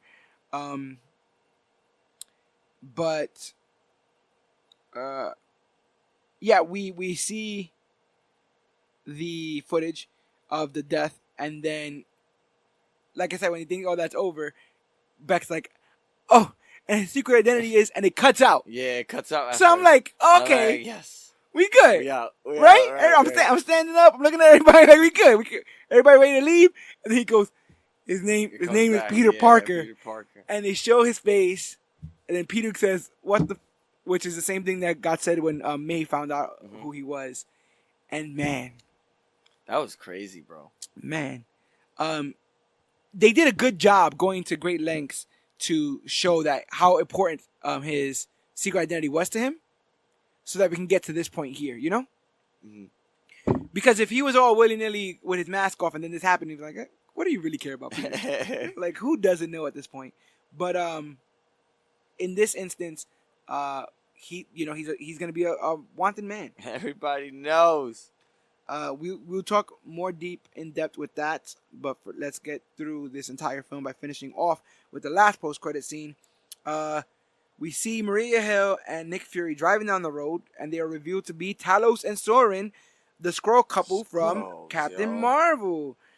They're Skrulls. I wonder if anyone had warned y'all that they were Skrulls, or had been telling y'all the entire time that somebody was a Skrull, not to trust nobody. Y'all. They Skrulls, y'all. There was a funny meme going around of the two Nick Furies, remember, where he was like, which eye patch? Like, get it right. And I remember thinking, yeah, they did that because one of them is a Skrull. Yeah, I was telling all these jokes about somebody being a Skrull, and boom, we got it. We got some Skrulls. And the real Nick Fury is out in space chilling. In a Skrull spaceship. In a makeshift vacation. With mad Skrulls. Holographic trip vacation. Holographic vacation, which I think might be the worst kind of vacation. Holographic vacation? What's that going to do? They got some crazy stuff. Can you get a holographic tan? Is my question. It was probably just as warm on the beach with all that sand. But can you get a holographic tan? Is what I'm saying. You know what I'm saying? You know what I'm saying? He looked like he was in open air too. Maybe they had some like kind of super duper holographic. He has no shoes. Nick Fury got no shoes. You know? Okay. So that's the entire plot. Let's get into the nitty and the gritty. Let's talk about the last couple things I wanted to discuss on this film before we wrap things up. So, boom. How do you feel this fits with them? How do you feel this sequel fits in the grand scheme of MCU sequels, and also realizing that most MCU sequels kind of suck? People are not fans of Iron Man 2 and 3 as much as 1. They're not fans of Dark World that much. Ant-Man and the Wasp. Age of Ultron isn't my favorite. I think it's better than the first. Yeah. I think it's better than the first. I think that is at least as good as the first. I think it's interchangeable depending on what you're there for. Mm-hmm. Depending on what you like out of your Spider-Man, there's definitely things to like and be excited about in both.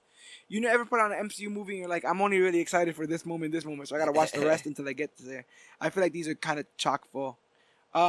We spoke about this, but Tom Holland, best live action Spidey? Best live action, baby. Awesome. I certainly do appreciate him the most too, though. I want to see Andrew again, man. Yeah. I would love to see Andrew with Peter.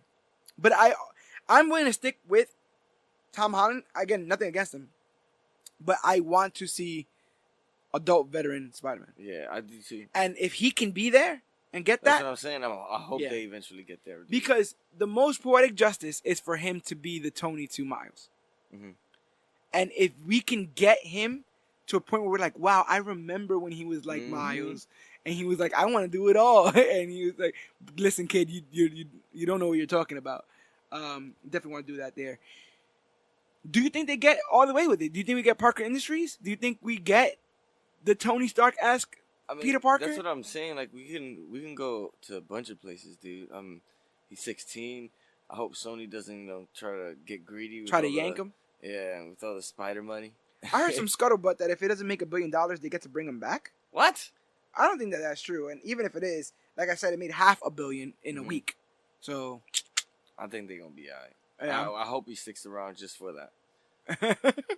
So that way you get adult Peter Parker. Because he's 16, dude. Think about it, keep him for 10 years. Like I was saying, I was reading that Dan Slott Spider-Man run. It's like a decade-long run. It's one of the longest runs in Spider-Man history of one writer. It's the Superior Spider-Man run. It's the Spider-Verse run. It's the Spider-Geddon stuff. It's a Superior already. Spider Island. I read a bunch of these trade paperbacks, but not the actual issue to issue. And I've been going through with the issue to issue. And one of the things that I found is that he has, I don't know if you've seen it, now he's back to the regular red and blues, the regular red and blue cloth. But when he was the head of Parker Industries, he had a nanotech Spidey suit. Yeah. And his eyes would glow blue, and his logo would glow. Like have an electric blue. Yeah, it was black and blue underneath. Electric glow. And that you can kind of see those eyes in the Iron Spider suit. And the Iron Spider suit very much looks like, I'm guessing, what that suit in the comics with the nanotech would have looked like. So we're moving, him to a place of more technology. Are we going to be seeing like, I dug him like upping the taser webs. I want to see him messing around with more like the spider bots and all the little cool smarts on and all stuff the like that. cool little stuff that he gets into. But the more he does that, the less he's gonna need people like Fury and Ned. True. Like look how far. Like Ned cannot be the man in the chair for the Mysterio situation. You know what I'm saying? I can see him being the person you turn to because you had no one else in Homecoming. But I don't see him being Overwatch for much longer. I mean, he wasn't really in the movie either because he was in love. I also have a bit of a bad confession. I celebrated for years the ability for them to not have to drag through with the origin story. But they need to address Uncle Ben, bro. They will, man. You feeling me? I'm not too worried about it. I feel like they're leaving that out on purpose. Like, is Peter a crappy guy until he meets Iron Man? You know what I'm saying? Like, I don't have any of that before Iron Man stuff. Because in Spidey lore, he gets his powers basically the same. Yeah. Well, not the same. But again, as Uncle Ben, but we also haven't seen it. Yeah. So who knows how he got his powers? I think they'll mention it. As a matter of fact, is Spider Bite said in any of these movies? I think so. Because I know Ned asked him about his powers, but he been had his powers because he been had the other suit. It's weird, and I hate to sound like a hypocrite. I hate to sound like the guy who's like, we don't need to see Ben die any more times, and then be like, can we see? I just want something to tie back to his regular life before he was a hero. You know, and I wonder if Aunt May and Happy are getting in the way of that. Do you see them being a couple in the future, or is something probably played up for last? Maybe. I don't know. I mean, it seems like Aunt May wants to get out there, so I feel like she's keeping Happy at arm's reach. Do you want them together? I'm not really all that too sure. Cause I'm liking Aunt May out there, on out Tinder, there getting free rice. You know what I'm saying? Swiping left, swiping right. Oh yeah. Oh dear. Oh dear. This movie really plays around with this whole new thing, outrage culture and fake news and all this other kind of stuff, right? Was that just me? Nah. It was very much like if you can get your story out there first, it doesn't even really have to be real. It just has to look kind of real. And he says that like people will believe anything. They're just right now at the moment where they will believe anything. The Night Monkey. Yeah. And Mysterio. And no one questioned it. No one questioned the Night Monkey. No one questioned Mysterio. And they had been playing around with the satellites to even confuse Nick Fury. So that was big. I feel like in many ways Mysterio is kind of like the anti-Stark. Like, it shows you the difference of when we all say like Tony Stark is nothing but the suit. Because Beck is literally nothing but the suit. Beck is literally nothing but the suit. He ain't got no hands. He ain't got nothing. He don't got nothing. Just the suit. He only has the suit. And it's I find that kind of funny. I find that kind of ironic to show those opposites. And Peter had to realize the difference between the two. Peter had to see the difference between the two. But I like that they made Mysterio like this negative version of Tony Stark, like this funhouse mirror kind of Tony Stark. But you ready for the big thing? You ready for the thing I realized? The thing I call Edith's Endgame. It worked. Because even in death, Mysterio's the hero. You understand? Like, my man wanted to set up a situation where he looked like he was the hero. And even in death, they're now calling, Spider-Man the murderer, the menace. And he got it. He got what it, like, he's going to go down like a Zemo. He's going to go down as the guy who maybe he didn't, get away scot-free. But what he did, what he managed to do, changed everything forever. That's a big deal, man. That still messes up my head when I think about it. Definitely. And then real quick, you saw that Fantastic Four kind of tease thing? Yeah. It said coming, something big is coming or whatever. We should see what we got. And it says like 1, 2, it's like a circle with a 1, a circle with a 2, a circle with a 3. And then where it's supposed to be a 4 is like a question mark. People were theorizing that could be Fantastic Four. People were theorizing that could be Phase 4. It could be anything, but they're definitely getting ready. And we see Peter use his spider wings, his web wings, to fly through a building. That building is the former Stark Tower. We just not allowed to see who got it and why they're building. It looks like a little tree, like a little garden, like a little place to chill out, and a little chill spot up there. Maybe they opened up a Starbucks in Stark Tower. Starbucks. I'll write that down. Starbucks. But let's get into what y'all really want to hear about. Predictions from the post-credit. This secret identity thing, man. Let's talk a little bit about the secret identity thing. It's tremendous to Peter Parker in majority of his lore. But what does a secret identity mean in the MCU right now, though? Is he just better off not having one? Or... No. Because it's very much tied to Peter Parker. He needs a secret identity. I mean, granted, you got a lot of heroes showing their face, but... Still. Every hero shows their face. Every hero. People know T'Challa's Black Panther. They know Steve Rogers is Captain America. They know Tony Stark is thing. I think they know Bruce Banner is the Hulk. They know who Natasha Romanoff is. They know who Nick Fury is. I mean, I guess he was basically the only one. They know who Black Panther is. Yeah, T'Challa, he's the king of his own nation. He can't even hide from that. That kind of sucks. And so... Unless they planning to make everybody forget. Which has happened before. Let's talk a little bit about that. In the comics... One of the things, because that's another thing I was going to ask. Do you think it sticks? How important do you think is this secret identity thing, and do you think it sticks? I think it sticks. I mean, granted, they really don't have anybody that has a secret identity. Yeah. Unless it's Stephen Strange. Do you think people know who Doctor Strange is? Probably not, but I don't think people know. No, yeah. I don't think people know Doctor Strange is Stephen Strange, but I also don't think people know who Doctor Strange is. Right. I don't think there's been any instance in which they could be like, I saw this weird guy doing... You never see him doing stuff. He's always doing it in, like, Hong Kong or some other dimension or something. But I could be wrong. But I think it's big for Peter. Definitely. Definitely big for a child. But MCU-wise, I have no idea what they're going to do next. So, that's at least how I feel. So, here's... I have two possible scenarios to fix it if it doesn't stick. If it sticks, I would like to see a situation where... one of the remaining Avengers has to go get him. You understand? One of the remaining Avengers has to be like, I don't know what happened, but they're telling me that you did something with drones. Kill the man. And no, trust me, it's on camera, Pete. You understand? Like, whether it's Falcon as Captain America, whether it's Nick Fury again, whether they have to sick, like me. Wanda. You understand? And you got to believe me and all that stuff. I would really want to see that stuff. And Peter having to get in his own. Maybe there's a strike team out to get him, and he has to be on his own and show that he really can stand the test of time. So that's one scenario I wanted to go in. For a fix, though, there's a certain comic that people don't like to talk about called One More Day. Mm-hmm. In the events of Civil War, Mephisto. Yes, in the events of Civil War, the comic book, Peter Parker is unmasked as a show of solidarity, like a show of trust.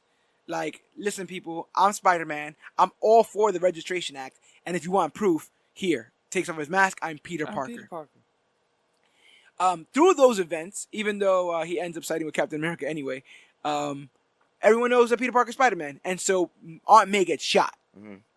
When Aunt May gets shot, Peter ends up having to do a bit of a deal with the devil, literally, in Mephisto, MCU's devil, and chooses to erase all his history with Mary Jane, who is his wife at the moment, just to get May back to full health and without the gunshot, and also to get rid of everybody's memory so you don't have to worry about May getting shot again. And there was also an instance, I think, of Reed Richards and Doctor Strange doing something science magic-y to erase people's minds as well. So that's always there too. But I have an additional fix. Ooh. I call it the Arrow fix because nobody has been unmasked more than Oliver Queen, the Green Arrow. Every season, somebody has him dead to rights. I have you on camera taking off all of your regular clothes, putting on all of your Arrow clothes, putting up a sign saying, I am the Green Arrow, and then going and fighting as the Green Arrow, and then going back to your house. And you would think that'd be dead to rights for old boy Oliver, but it never is. And one of the ways he finds a way to do it is he gets a stand-in. He gets somebody to stand in his place. Now, standing in somebody's place ain't easy. And standing in Spider-Man's place definitely ain't easy. Unless you're a shapeshifter, B. Unless you gotta call in some favors. You understand? True. Unless you gotta do some things. And maybe this whole scroll thing. Put somebody else in the suit. Yeah, put another scroll in the suit. Yeah.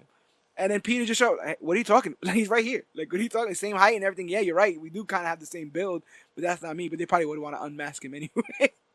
So you have that too. I think that's funny. But yeah. Those are my possible fixes. Scroll, or magic again. I like that.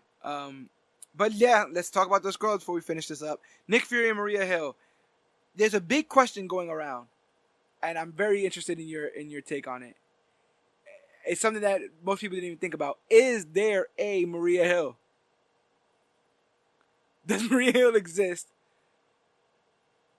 Or she could exist. You think she does? But I think the Skrulls got everybody paranoid. But that's the whole point of them, right? Right. That's the entire point of the Skrulls. Was there ever Maria Hill? That's a good question, right? Because, I mean, he meets Talos in the 90s. Yeah. Maybe it's Talos talking about, hey, ever since he landed with his hammer, we've had to... Maybe it's Talos that's like, it is what it is, and he put his homegirl there to, be close. We don't know of Maria Hill prior to things. So people are questioning whether or not she's there entirely. Right. Because people are also theorizing if she did exist, we'd see her vacationing with Fury. That's true. Does that also mean that Talos and his wife were the ones that got snapped? It's leading to a bunch of questions, B. It's like when you find out that your girl cheated once. Now every time that she's late, questions. You got questions, B. You got questions, and I don't got no answers, but I got more questions. We talked about when did they switch. We don't really know. You don't have any guesses, right? Man. The biggest guess right now. All over the place. The biggest guess right now is Age of Ultron, because he eats a sandwich diagonally, and in Captain Marvel he says he's unable to eat a sandwich if it's cut diagonally. And so people are seeming to put their flag in the stand and say that maybe after the fall of Shield through Hydra, like that. Yeah, right, he right. goes up to space, and then which would be quite interesting. There's a comic called The Original Sin, in which you find out that Nick Fury has this duty called being the man on the wall. And basically, it's Nick Fury. He lives on the moon. Mm-hmm. And he just watches out for all intergalactic threats. There's also an organization called SWORD. I was just about to mention that, yeah. So. Yeah, there's also an organization called SWORD, Sword and Shield. Mm-hmm. And SWORD is basically the intergalactic version of Shield. Space Shield. Space Shield, where they deal with intergalactic threats. And so people are theorizing that could be the space station that we see him at. That could be the new kind of headquarters for all the things that they do intergalactic. If we're closing out Phase 4, we might be starting Phase 3. We might be starting Phase 4 with Guardians, and then Eternals, and then more space stuff, and more space stuff, Captain Marvel 2. And that Nick Fury may be the point of contact up there for all of that. We'll see moving forward. What would you do with a Skrull replacement? Send it to your job? Send it to work? Yeah. Yeah. I'll stay home a couple more days, you know what I'm saying? Stay home. You pull a Nick Fury? Take an extra vacation or two throughout the year. Yeah. It just seems like a handy person to have around, right? A shapeshifter. Just a handy person to keep around in case. I don't feel like going to work. You want to go to work again for me today? Come on, it's the third time this week. You sure you want me to go again? Come on, man, you got it. You got me a raise last week. Keep doing what you're doing. But Secret Invasion, are we knocking on that? Is this a case where somebody will be shot, they'll be revealed to be a Skrull, and therefore everybody will be... Maybe we're not talking about... Maybe it's not a Secret Invasion in the sense of us being scared. Maybe it's the rest of humanity that's scared. Does that make sense? Maybe maybe Talos gets shot as Nick Fury, and everyone sees that Nick Fury was a Skrull, and it becomes, whoa, who else? You understand? It becomes a big situation there. But I really want to see Secret Invasion. I think everyone is waiting on it. After Secret Invasion, you get Dark Reign, which is the Norman Osborn-led Avengers. Mm-hmm. Which might be, you understand, this all might be the choo-choo train that pulls I don't know. rest of these. I really want to see where we're gearing up to, bro. Well, that's why we are on the last and final question. What is next for Spider-Man? What is next for the MCU? Who do you think is going to be get bigger roles? Who do you think is going to be introduced? There's been some talk about Venom coming in. Yeah, I heard about we're that. Waiting for Norman Osborn. Flash Thompson still around. I started hearing about Craven. But it's just like I start thinking about that, but then I think about the post credit. Yes. Like everybody knows who Peter Parker is now. Yeah. Spider-Man. Well then let me give you another little interesting theory. That's what gets me for the most. The other interesting theory is you're right. Everybody knows who Peter Parker is, which means he might need a lawyer. Interesting. You know what I'm saying? Maybe one that works in Hell's Kitchen. Maybe one that has a little bit of a vision problem, but really, really good in courtrooms. And if we're talking about, they've been talking about maybe introducing some of these characters in the MCU films. Daredevil would fit perfectly. And what if Daredevil has to be the one to get Spider-Man? I'm about to have a heart attack. If they send Daredevil to go get Spider-Man, and I get that episode where Daredevil's fighting Spider-Man, oh my God. Amazing. So good. So freaking good. I hit up Dan, the comic book movie man, for his thoughts on the movie. He says, this movie was awesome, really well paced. The whole Elementals twist being holograms was done at the right moment. Jake Gyllenhaal was a perfect Mysterio, and the holographic fight scene was straight out of a video game. I agree. Mm-hmm. It's up there as one of the best fight scenes on screen in Spider-Man movies. Adding J.B. Smoove and Martin Starr as comedic reliefs was dope. And all the teenage Parker stuff flowed well. So many suits. I'm digging every suit there was. Overall, it was a home run, and it may not have surpassed a lot of the vibes of what's this, HC? What could be HC? Overall, it was a home run. Yeah, you're so much better than me. That's why I got you guys around. Overall, it was a home run. It may have not surpassed a lot of the vibes of Homecoming, but even without RDJ, Tom Holland stands on his own as the definitive Spider-Man. Do you agree, sir? I agree wholeheartedly. Oh my God, this was great. It was a hell of a run. Definitely worthy, man. And it made me think, man. It made me think, and that's what I want from these comic book movies. For me to be surprised. I talked before.